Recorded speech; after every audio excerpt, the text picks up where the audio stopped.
Hey music fans! As a roadie, I had this great opportunity to tour with all these bands. I wrote a book about my experiences on the road, and it was the #1 new release on Amazon and Bios, and it's now sold millions of copies on Kindle. I'm Joel Roadie, and this is my podcast, Party Like a Rockstar.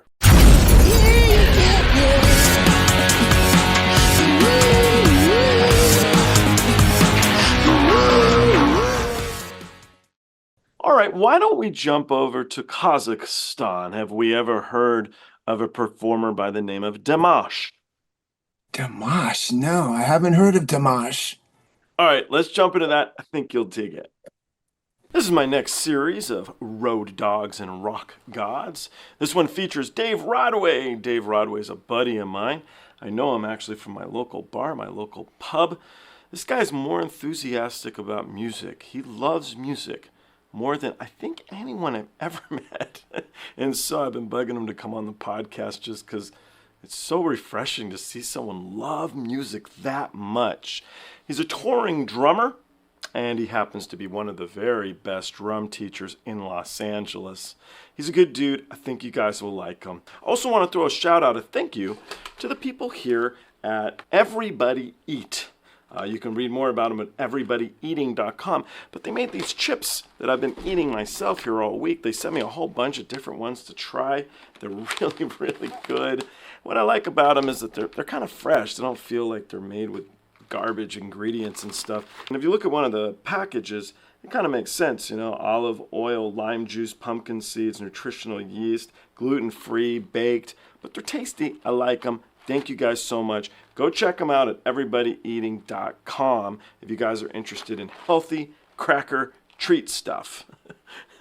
Guys, let's jump into these videos. Let's see what Dave Rodway has to say about your favorite band. So this is Dimash, and Dimash is out of Kazakhstan. I'm a big fan of this guy. I think he's super, super talented. And I usually play a couple different tracks of his, actually. However, I had John Mayen on. John's a really close friend of mine. He's a percussion player, and he's been with Elton John since the early 90s. And I picked this one because of the percussion elements in the track. I just think it's really something outstanding, and I think you'll appreciate it for what it is. He's a very diversified singer, performer, a lot of different languages. He's all over the place with things, and I think he's really badass. So anyway, we'll jump this together. You can let me know what you think at the end. It's Samaltau. This is the Tokyo Jazz Festival. Let's give it a go.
солдат болып айнам көрген күнім ай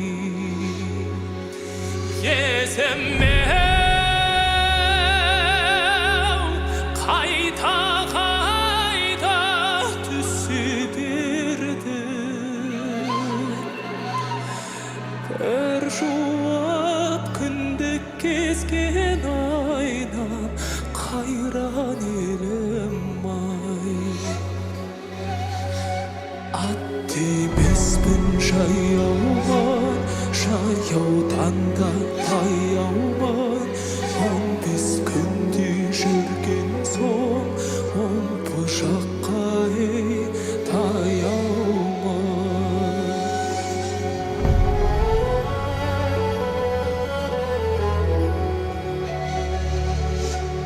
жазым бар қос мөшерлі жылым сүйір тағдырдың айдауымен айнап кеттім бұйырай Самалтау қайран елім артта қалды адасқан өрісінен айнап біз бір үйір-ай әке шешем бар еді жасы келген кәрі еді осынау әнді салдырған 16-ның сары еді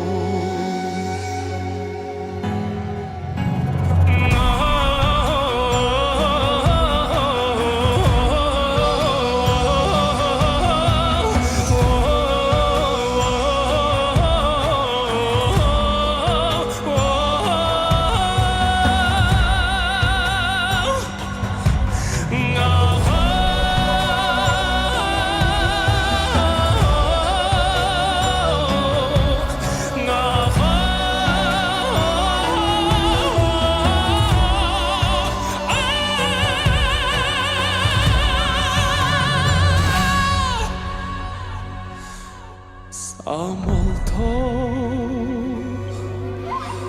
қайран елі шалқар көлі не болар солдат болып айнап көрген күнім ай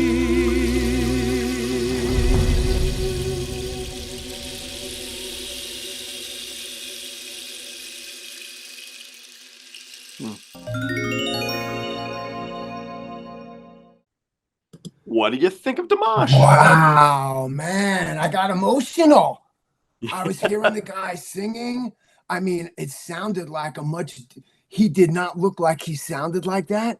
And once he got singing, I think they were like, and the instruments they were using, they almost looked like maybe they were indigenous to wherever they were, right? Even the ones on the wall. And I was like, oh, that's beautiful. And he started singing. I was like, I got verklempt. I almost was like, oh my God, Joel's making me cry. That was beautiful, man. That was really beautiful. I'm a fan of Japanese culture. So the Japanese Jazz Fest and anything going on in there, it can be very interesting to me. And this was certainly one of them, man. Beautiful, beautiful arrangement. I love that 2-stringed instrument. It's so cool. Oh my God. So it's beautiful, cool. Yeah.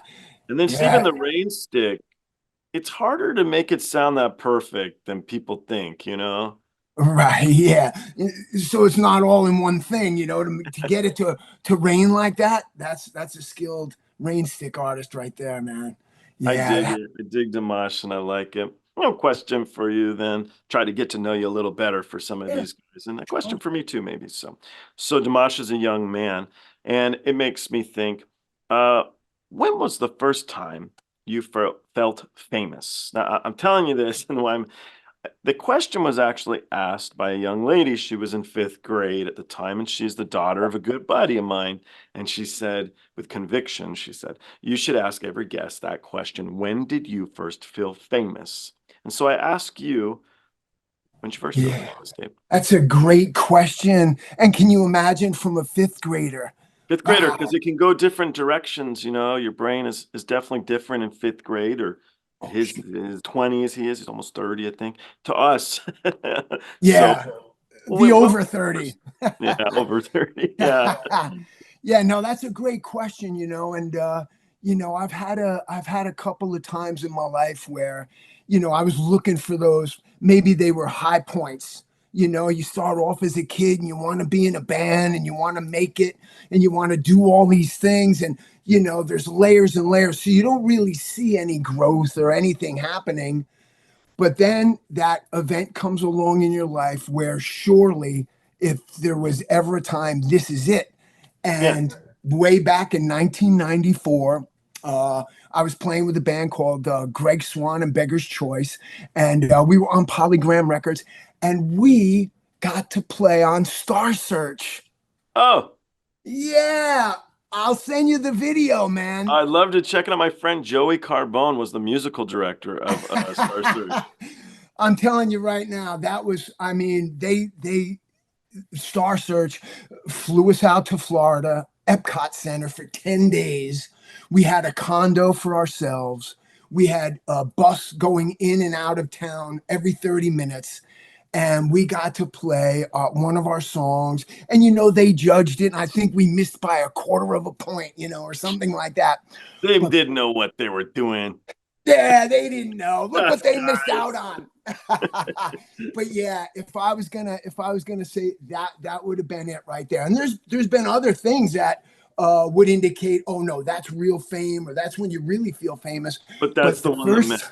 Yeah, that time, boy, that was surely on the top of the list, man. Super neat. And did you ever answer the question? Can I ask you, Joel?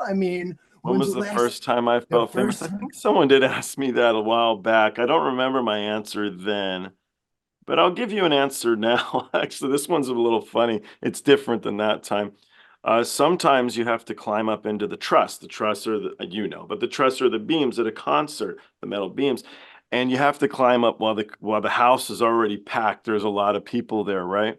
And so I had to climb up there to fix something. I can't remember. I think I do remember, actually. It's kind of sad. It was the Cranberries. And because we didn't sell out the full house, you got to turn the lights down so they hit the front rows. I know. So anyway, I'm climbing up the ladder in front of all the 10,000 people, whatever it is. I remember them all clapping for me. Go, Roadie guy, go.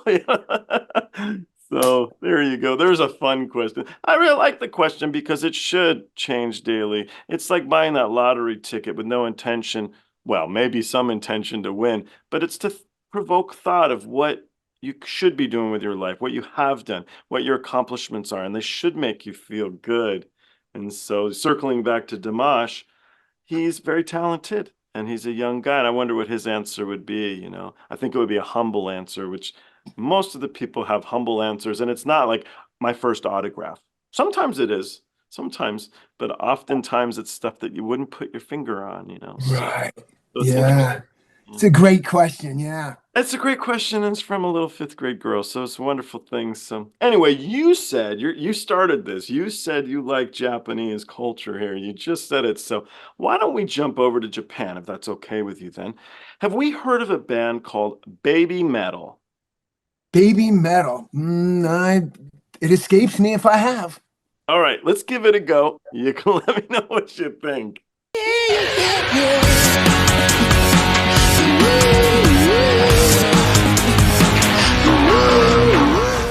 Hey, the podcast is over. What are you still doing here? Well, while you're here, like and subscribe. Thanks.